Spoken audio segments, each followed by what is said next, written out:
was satisfied for every sin. On him was laid. Here the death of Christ I live till on that cross our Jesus died. The wrath of God was satisfied for every sin. On him was laid. He the death of Christ I live.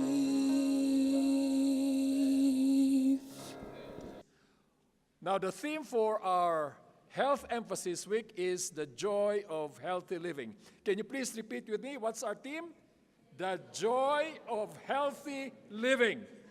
I hope that it is also going to resonate in your hearts, not only in words, because this is very important. All of us want to have joy. And you know, you think having this child here beaming with happiness, I'm sure that you are wanting to be able to have this kind of a joy. You know, sometimes we become envious for children because they are just so happy, and you wonder whether as adults and young people, whether we could have experienced the same joy. But I tell you, young people, the joy that children have could also be ours. And this is it, because it is not only a matter of joyful living because of healthy living, but also of holy living. God has not given us all these rules to restrict us, but rather that our joy is going to be full. Okay? So I says in John 10:10, I have come to give life to its fullest. I hope that you're going to remember that, because I know some of you right now are sad, some of you are depressed, some of you are lonely, some of you are tired, but I tell you, claim the promise of Jesus Christ when he says, I have come that I will give you life to its fullest, maximum. You know, we dream of winning in the lotto. Isn't it? Oh, I wish I could win the lotto, which is having maybe about 100 million kwachas in prizes. But I tell you, life in itself is really a jackpot. So I pray that we are going to take that seriously. Okay? God has given us that very important part, because life has to be lived to its maximum, to its fullest. But of course, as Christ has also said in the same verse, John 10:10, a thief comes to steal the sheep. Okay? And this is it, my friends, because as Christ wants to give us full potentials of our joy, there is what we call the joy robbers. And the problem is that these joy robbers, we do not actually notice them. You know, when a person comes into your house and is going to rob your place, one of the things that he might actually do you is punch you, give you some injury, isn't it? Especially if you are going to resist. These guys said, no, give me the money. They're even going to beat you. Yeah. In South Africa, I know of a friend, robbers came, and they said, give me the money. I said, no, we don't have money, we're missionaries. They started to hit the iron. Iron. And this is true. He said, if you're not going to show us where the money is now, we are going to iron your face. No, it happens in South Africa. That's how they actually extract money. Not only that, but they can even put to death people whom they rob. So we have to be very careful that our joy is not going to be stolen. We are not going to be assaulted. And it is not going to cause death. And we need to arrest anything that robs us of our joy. And it is up to each one of us to really arrest anybody who is going to rob us of the joy that God has given us. Now let us see some of those robbers of joy. What do you think is one of the robbers of joy? Hey. Sexually transmitted diseases, because we have to address young people, because I know for young people this is quite common. Sexually transmitted diseases. And this is one of the robbers of joy. Okay? Now, When God actually gave the commandments, thou shalt not commit adultery, way back 4,000 years ago, people did not say, well, is there any proof how come God is making that rule? I tell you, today, in this 21st century, there are adequate proofs to show you that really the best policy is to follow God's command, thou shalt not commit adultery. And how does the Bible actually define adultery or fornication? Hey, this is the only what we call prescription that God allows for sexual activity. Sex only within the confines of a lifetime. Monogamous, meaning one-to-one. Heterosexual union. Okay, let us break that down so that you are going to realize. Because these days, there are people who have the same sex who are getting married. I don't know whether that is now here in Kenya, but if you go to Europe, you will find many people having the same sex, men and men marrying, women and women marrying, you see? So that's the reason why we say heterosexual. Number two, we also say monogamous, meaning 1:1. And we also mean lifetime. That means what you're going to marry, or whom you're going to marry in 1960 is the same person that you're going to be with until 2020. Lifetime, my friends. I think you're laughing. Why? Lifetime guarantee. If there is a product in this world that should be lifetime guarantee, it is actually marriage. You know, these days they have what we call serial monogamy. It is monogamy, 1:1, but maybe from 1980 to 1989, one wife or one husband. But after 1990, you say, I'm tired of my wife, getting old, getting soggy, not interested, so let me change to another model. So the wife is like a car now, isn't it? You change models. Okay, from 1990 to 1998, another model. It can also be happen for women, isn't it? It's not only for men. So, can you see, it is actually one at a time, but it is serial. But that is not God's plan. God's plan is lifetime. So I pray that you will take this seriously, because I tell you, so many woes, so many destructions is because we have failed to follow God's command. Okay? Now, just to show you some of the proofs how come God is very in what we call precise when it comes to sexual activity. Now, just to list some of those diseases. Now we have proof. 4,000 years ago, there was no proof that if you're going to have multiple partners, you can be what we call sick. But now, look at all of these what we call sexually transmitted disease, bacteria, virus, protozoa, fungus, parasite, and we're going to break that one by one, okay? Sexually transmitted disease, which is caused by bacteria. You know, bacteria are very small organisms which you need to see in a microscope. Okay, but let me just go one by one. We might not be able to cover all of this, but, okay, number one, gonorrhea. Some of you are laughing because maybe you have experienced this.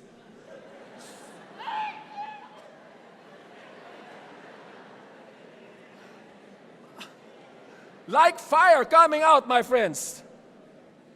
Now, are you going to be happy?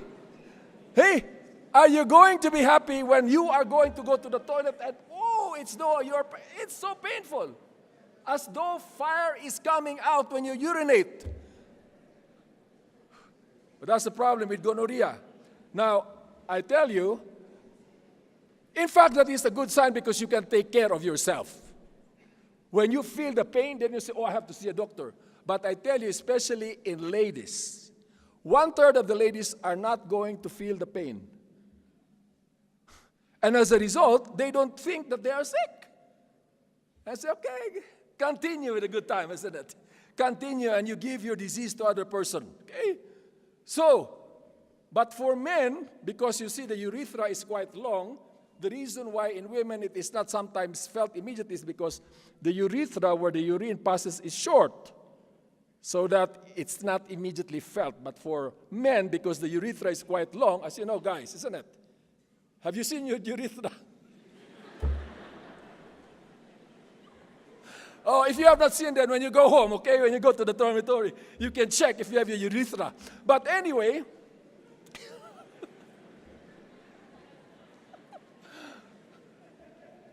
that's the reason why men, most of the time, are going to feel pain, okay? Now, the problem is that it is not only going to be here, but, sometimes you scratch after you urinate. Oh, itchy. And this is what's going to happen. You're going to have sores here. That can be sores because any opening can actually be a potential site for gonorrhea. Okay? But sometimes, of course, after you urinate, hey,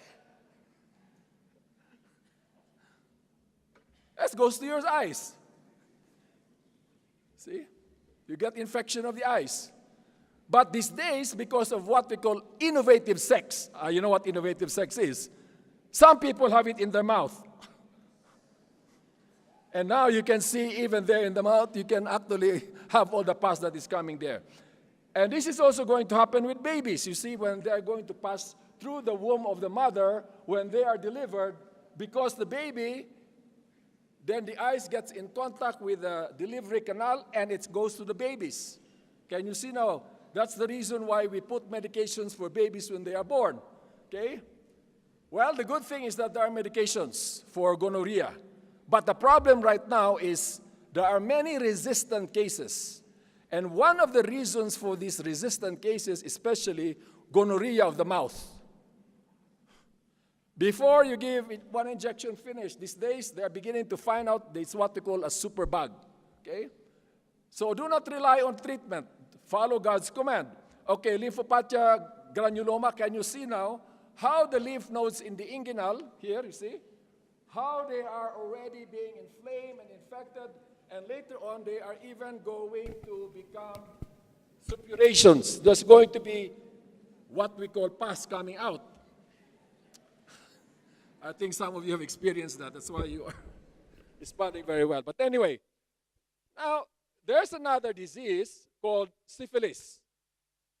Now, syphilis, there is medication for syphilis, but the problem is that some people, you are not going to notice it because with syphilis, okay, the first thing that you are going to notice is that you are going to have what we call a sore. Okay, let me just show you this one. Okay, this is actually a sore, which can happen in, I just showed you the tongue here because the thing is that I don't want to show the organs down there, okay? But that is the kind of a sore that you will see when you have syphilis in your, what we call genitalia. Now that is also in the mouth because people are using their tongues these days, not only for eating but also for other things. This is it, okay? The first thing that you are going to notice is what we call chancre sore. This is called a chancre sore.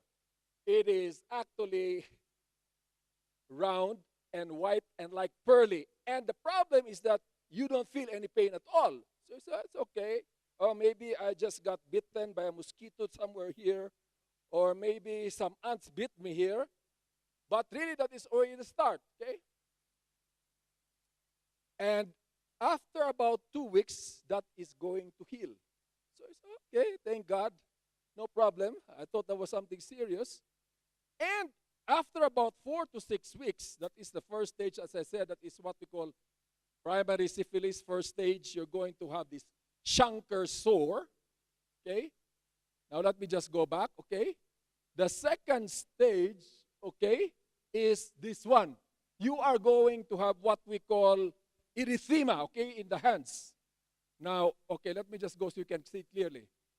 Okay, that's what we call chancre sore. But this is what is going to happen if you do not get treatment. You are going to have what we call a maculopapular rash, and it is quite clear when it comes to white people, but for people who have darker skin, it is a little bit difficult to discern. Okay? Now, you will notice because if it is an allergy, you can have it here, but not in the palms of your hand.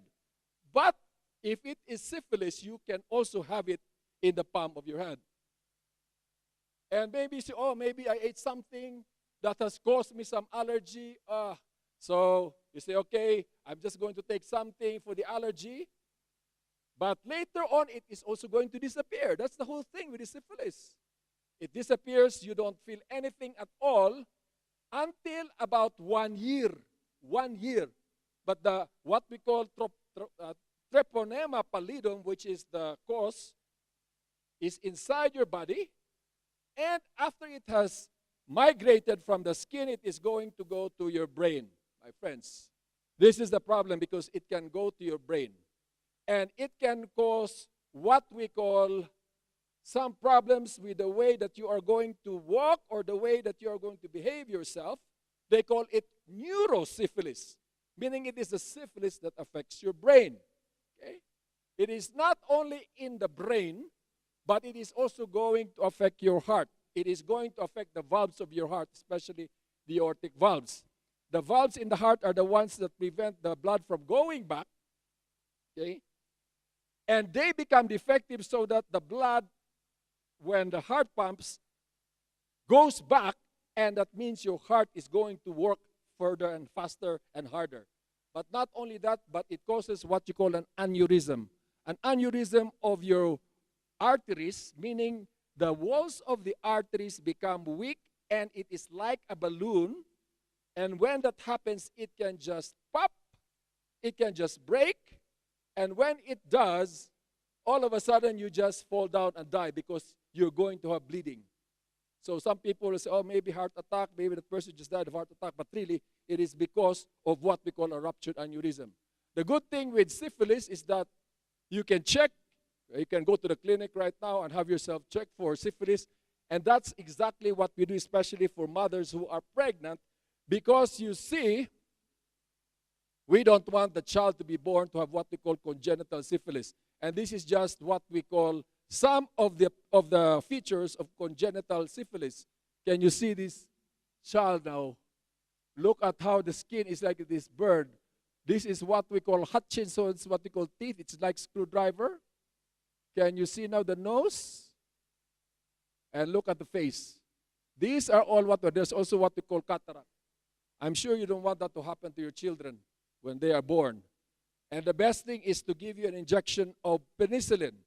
The good thing is that syphilis is very reactive, very sensitive to penicillin still. Okay, chlamydia. Chlamydia is another what we call infection, which is related to bacteria. And also the problem with chlamydia is that you might feel some little irritation, but not as profound as what we call gonorrhea. And you are just going to dismiss it. To some people, they may just feel a little bit pain, and then it disappears. But this is the very bad effect of chlamydia. It is going to cause inflammation of the fallopian tubes, okay? Now, you ladies, this is for you, okay? Because as you know, when you are going to ovulate, the ovum goes and passes to the fallopian tube, and it's going to be here. And then you're going to become pregnant if it is going to be met by the sperm. But unfortunately, when it comes to chlamydia, this is going to be blocked. See? Now, the ovum cannot pass anymore, and it gets stuck there. And that's the reason why a lot of women, in fact, most of the cases of what we call infertility is because of chlamydia. Can you see now, because the ovum cannot pass anymore, the ovum just is going to be there. It cannot pass here anymore. But unfortunately also, the ovum can only be there, and then it is going to be met by the sperm, and that can cause what we call ectopic pregnancy. Okay, so women, that's it. A lot of women are infertile because of what we call chlamydia. Okay, just to show you again. Okay, these are the tubes because it is blocked. Okay. And now, can you see now? This child now is what we call ectopic pregnancy. It is not on the right place because the ovum cannot pass in the right way. And you know, when you have what we call ectopic pregnancy, and if the baby is going to expand, then because the fallopian tube is very narrow, it can rupture and have bleeding. And some women die because of bleeding unless they can be rushed to the hospital. Now, how about men? Do you think it's going to happen to men? It's also true, you see? Yeah. I'm sure some guys are like this, isn't it? Especially here in Africa, because if you're not going to have any children, you're useless, isn't it? Now this guy is crying because now he said, no, I'm not going to have any more children. I don't have anybody to continue my name. See, that is also exactly what is happening. Okay, from the testicle, then the sperm is going to come up there, but then because it becomes blocked, okay, it becomes blocked here because of chlamydia, then as a result, the sperm cannot go up and out, and then you're not going to have children. Now, the good thing is that we can actually try to do surgery and reopen so that the sperm can pass, but the chances of having what we call a successful surgery is very nil, because when you are also going to operate, you are also producing what we call a wound. Okay. Now, it's good because you have what we call antibiotics, and antibiotics have definitely helped for the person to be able to get back and be cured of the infection. Okay. Now, look at what is happening here, because as I said, that's the first part, bacteria. Now we can go in what we call the viruses. You think the virus is only about flu? Eh? You think it's only about mumps or chicken pox? I tell you, viruses can be very fatal and even produce what we call sexually transmitted disease, which can be very devastating. Okay, for instance, Ebola is a virus. And we are actually worried about it because Ebola is in Uganda, and Uganda is very near. And this Ebola virus can be transmitted by mosquitoes. Okay, just to show you, okay? I'm sorry, Ebola is actually in Congo. Part also, it is also in Uganda. And the problem is that when you are going to have Ebola, you can have what we call bleeding, see? Serious bleeding. And Ebola can be transmitted by what we call sexual activity. In fact, those people, like for instance, they have recovered from Ebola, yet they still are capable of what we call transmitting the virus within 6 months' time. So even though they have recovered, 6 months' time, they are still able to transmit that virus. And as you know, Ebola is about 65 to 90% fatal. There is still no medications for Ebola, because what happens if you're going to have Ebola, you are going to bleed to death. Okay? So, and of course, we know HIV/AIDS, and we are going to discuss it about tomorrow. Okay? But, okay, the other one is Zika virus. Zika is not such a big problem because it's not going to produce big problems to those who are going to be infected. And it is also found in Uganda. Okay? Zika virus is found in Uganda. In fact, it was first diagnosed in Uganda. Now, if you are going to look at this, see, I'm sure you don't want to have babies like this wherein this is the normal head of the baby, but because of Zika, it actually makes the head smaller.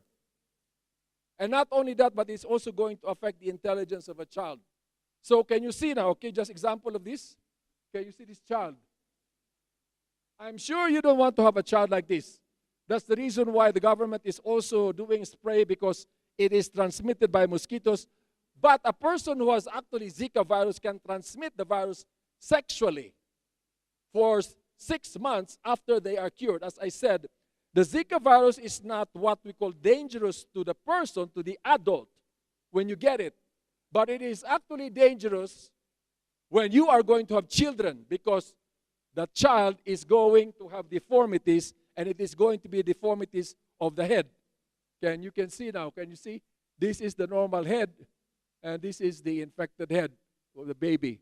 Can you see a child who is innocent because of your wrongdoings now is going to suffer for the rest of their lives?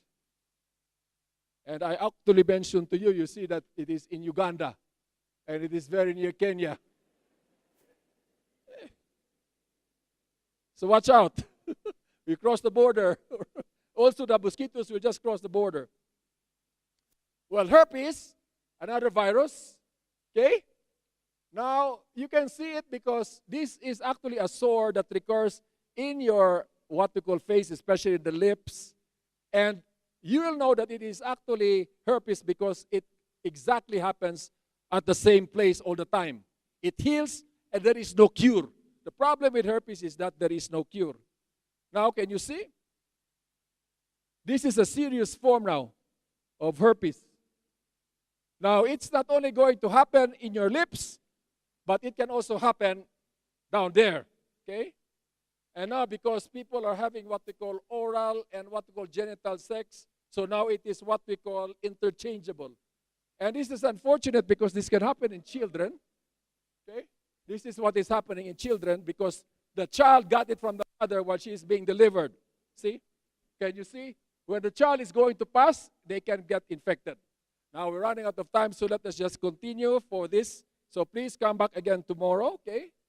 And as I said, herpes is for life. This is a very faithful virus to you. Once you have it, you have it for life. Till death do us part. Let's pray. Dear Father, we thank you that you have given us these guidelines so we can live an abundant life. I pray, Father, that our young people will be convicted that you have given these rules and regulations not to curtail our happiness or our enjoyment, but rather so that our enjoyment will be full. I pray that whoever is struggling, dear Father, from some of these sexual appetites that are not controlled, that you are going to give them the power to overcome. Continue to bless us in these meetings, that we are going to show your love and compassion and mercy, and bless each one here, dear Father, with the power that comes from above. In Jesus' name, amen.